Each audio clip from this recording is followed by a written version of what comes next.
নমস্কার, এক ফোনে বাংলা নিয়ে মিমি রয়েছি আপনার সঙ্গে। মুখ্যমন্ত্রী হওয়ার পর প্রথমবার দিল্লিতে শুভেন্দু অধিকারী মুখ্যমন্ত্রী হয়েছেন। তিনি দিল্লিতে আজ ঠাসা কর্মসূচি রয়েছে মুখ্যমন্ত্রীর। প্রতিরক্ষা মন্ত্রীর সঙ্গে বৈঠক করবেন তিনি, রাজনাথ সিং এর সঙ্গেও দেখা করবেন। চিকেন স্নেক করিডোর নিয়ে কথার সম্ভাবনা রয়েছে। দেশের সুরক্ষায় অত্যন্ত গুরুত্বপূর্ণ শিলিগুড়ির করিডোর, সেই করিডোর নিয়েও তাঁর কথা বলার সম্ভাবনা রয়েছে। একের পর এক গুরুত্বপূর্ণ বৈঠক রয়েছে আজ মুখ্যমন্ত্রীর দিল্লিতে। কথা বলবো মৈত্রেয়ী আমাদের প্রতিনিধির সঙ্গে। মৈত্রেয়ী, পরিবর্তনের পর নতুন সরকারের কাছে বাংলার মানুষের আকাশ ছোঁয়া প্রত্যাশা, এবং আমরা দেখেছি প্রধানমন্ত্রী মোদী তিনিও বারবার এ রাজ্যে এসে ডাবল ইঞ্জিন সরকার হলে কি কি সুফল হয় সেই স্বপ্ন দেখিয়েছেন বাংলার মানুষকে। এই অবস্থায় মুখ্যমন্ত্রী শুভেন্দু অধিকারী তিনি আজ দিল্লিতে। বাংলার মানুষ কি কি পেতে পারে সেই দিকেই এই মুহূর্তে নজর। কি কি কর্মসূচি রয়েছে আজ, তার হাই প্রোফাইল বৈঠক রয়েছে, একের পর এক ডিটেলে জানাও। দেখো, একেবারেই আজকে মুখ্যমন্ত্রী শুভেন্দু অধিকারীর তার একের পর এক বৈঠক রয়েছে এবং সকালেই তার বৈঠক শুরু হচ্ছে প্রতিরক্ষা মন্ত্রী রাজনাথ সিং এর সঙ্গে দেখা করে, এবং যেখানে চিকেন থেকে পরিস্থিতি রয়েছে এবং সব থেকে তাৎপর্যপূর্ণ হচ্ছে বাংলাদেশ এবং অন্যদিকে চীন খুব কাছাকাছি রয়েছে, সেই জায়গায় দাঁড়িয়ে এই বৈঠককে কিন্তু অত্যন্ত তাৎপর্যপূর্ণ মনে করা হচ্ছে। তার কারণ প্রতিরক্ষা ক্ষেত্রে পশ্চিমবঙ্গের গুরুত্ব কিন্তু অপরিসীম। তার কারণ পশ্চিমবঙ্গের সঙ্গেই নর্থ ইস্টের যোগাযোগ রয়েছে, ফলে সেখানে দাঁড়িয়ে পশ্চিমবঙ্গকে বড় কোনো প্রতিরক্ষা ক্ষেত্রে কোনো বড় হাব হিসেবে তৈরি করা, যাতে আগামী দিনের যে কোনো পরিস্থিতি সম্পর্কে, বিশেষত উত্তর পূর্বে তৈরি হওয়া কোনো পরিস্থিতি সম্পর্কে মোকাবিলা করার জন্য বড়সড় হাব তৈরি করার জন্য আলোচনা হতে পারে। যেটা এখনো পর্যন্ত জানা যাচ্ছে যে তারপরে মুখ্যমন্ত্রী কার্সি ভিজিট করবেন রাষ্ট্রপতি এবং উপরাষ্ট্রপতির সঙ্গে। আজকে দেখা হতে পারে বিজেপির সর্বভারতীয় সভাপতি নিতিন নবীনের সঙ্গে, এবং যেটা সব থেকে গুরুত্বপূর্ণ আজকে প্রধানমন্ত্রীর সঙ্গে আজ বিকেল 4টের পরে দেখা করার কথা রাজ্যের মুখ্যমন্ত্রী শুভেন্দু অধিকারী। ফলে সেখানে দাঁড়িয়ে কার্সি ভিজিট তো বটেই, সাধারণভাবে মুখ্যমন্ত্রীরা দায়িত্ব নেওয়ার পরে তারা কার্সি ভিজিট করেন প্রধানমন্ত্রীর সঙ্গে, কিন্তু সেখানেই নিজের রাজ্যের জন্য কিন্তু বেশ কিছু দাবি দেওয়া বা আবেদন প্রধানমন্ত্রীর কাছে আর্জি রাখেন মুখ্যমন্ত্রী হিসাবে তারা। তাহলে সেখানে দাঁড়িয়ে রাজ্যের জন্য যে একাধিক জিনিস প্রধানমন্ত্রীর কাছে আবেদন জানাতে পারেন সেই সম্ভাবনা কিন্তু রয়েছে, এবং সেখানে একটা বড় সম্ভাবনা আর্থিক প্যাকেজের, এবং বিশেষ আর্থিক প্যাকেজের ক্ষেত্রে কোন রকম কোনো আবেদন জানান কিনা প্রধানমন্ত্রীর কাছে, সেটাও কিন্তু তাৎপর্যপূর্ণ। ফলে সব মিলিয়ে শুভেন্দু অধিকারীর মুখ্যমন্ত্রী হিসাবে শপথ নেওয়ার পর প্রথম দিল্লি সফর, এবং একের পর এক ঠাসা কর্মসূচি রয়েছে। সেখানে একাধিক শীর্ষ মন্ত্রীর সঙ্গে তিনি দেখা করছেন। ফলে সেখানে নিশ্চিতভাবে রাজ্যের কথা ভেবে একাধিক পরিকল্পনা তার রয়েছে, এবং সেই বিষয় নিয়ে সেগুলোকে বাস্তবায়নের জন্যই কিন্তু তিনি এই কেন্দ্রীয় মন্ত্রীদের সঙ্গে আলোচনা করবেন তেমন সম্ভাবনাই জানা যাচ্ছে। ধন্যবাদ মৈত্রেয়ী।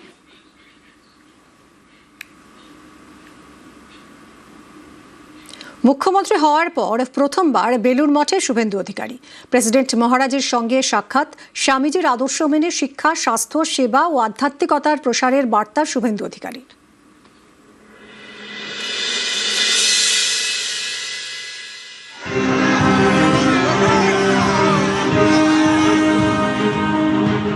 26-এর কঠিন লড়াই, এই বেলুড় মঠের সামনে থেকেই প্রচার শুরু করেছিলেন শুভেন্দু অধিকারী। লড়াই শেষে বিপুল জয়। সেদিনের বিরোধী দলনেতা এখন রাজ্যের মুখ্যমন্ত্রী হয়ে এবার বেলুড় মঠে।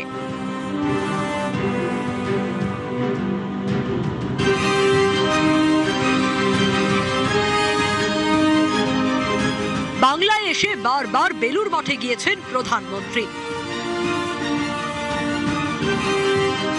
সেই পথে এবার হাঁটলেন মুখ্যমন্ত্রীও।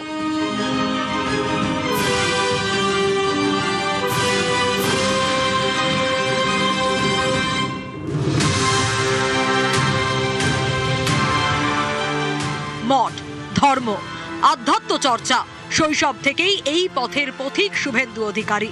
তার ছোটবেলার অনেকটা সময় কেটেছে রামকৃষ্ণ মিশনের সাধু সন্তদের সঙ্গে। তার জীবনে মিশনের এতটাই প্রভাব ছিল যে পরিবার ভেবেছিল ছেলে বোধহয় সন্ন্যাসী হয়ে যাবে। ছেলের শপথের দিন এই গল্প শোনান তার বাবা শিশির অধিকারী।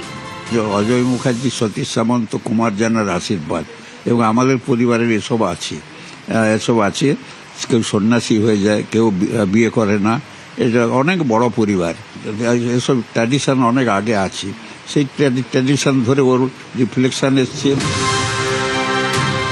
রামকৃষ্ণ মিশনের সঙ্গে শুভেন্দু অধিকারীর সম্পর্ক দীর্ঘদিনের। ছোটবেলায় রামকৃষ্ণ মিশনে যাতায়াত ছিল। ব্যক্তিগত জীবনে স্বামী বিবেকানন্দের প্রভাব অত্যন্ত গভীর। তার আদর্শকে সামনে রেখেই বঙ্গ সংস্কৃতির পুনরুজ্জীবনের স্বপ্ন দেখেন মুখ্যমন্ত্রী। ব্রিগেডের মঞ্চে মুখ্যমন্ত্রী পদে শপথ নেওয়ার দিনও তার মুখে ছিল স্বামীজির মন্ত্র। কবিগুরুকে প্রধানমন্ত্রী প্রণাম জানিয়ে মুখ্যমন্ত্রীকে শপথ নেওয়ালেন এবং আমরা দায়িত্বভার নিলাম। বাংলা বাঙালির সংস্কৃতি কবিগুরুর চেতনাতে, কবিগুরুর ভাবনাতে হবে, তার আজকে শুভ সূচনা। একটাই মন্ত্র স্বামীজির, চোরৈবতী চোরৈবতী।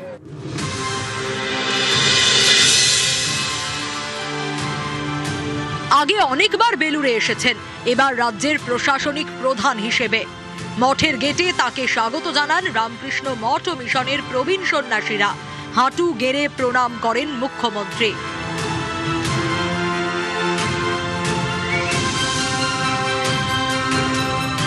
তাকে ফুলের মালা পরিয়ে স্বাগত জানান মহারাজেরা। উচ্ছ্বাস সাধারণ মানুষের মধ্যেও।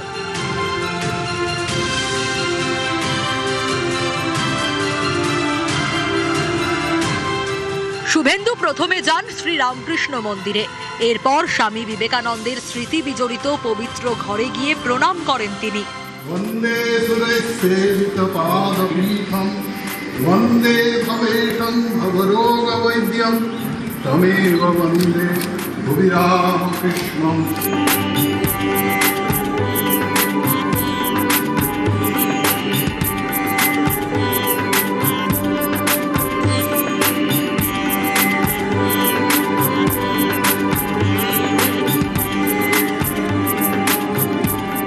রামকৃষ্ণ মঠ ও মিশনের প্রেসিডেন্ট মহারাজ গৌতমানন্দজির সঙ্গেও দেখা করেন মুখ্যমন্ত্রী।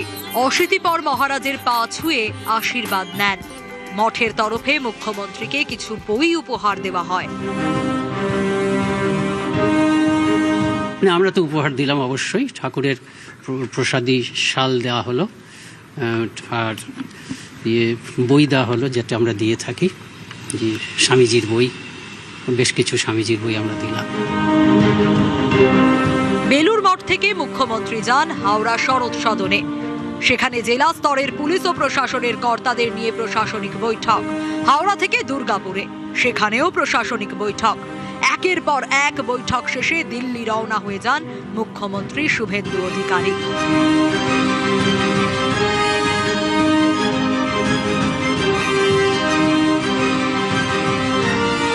নিউজ 18 বাংলা।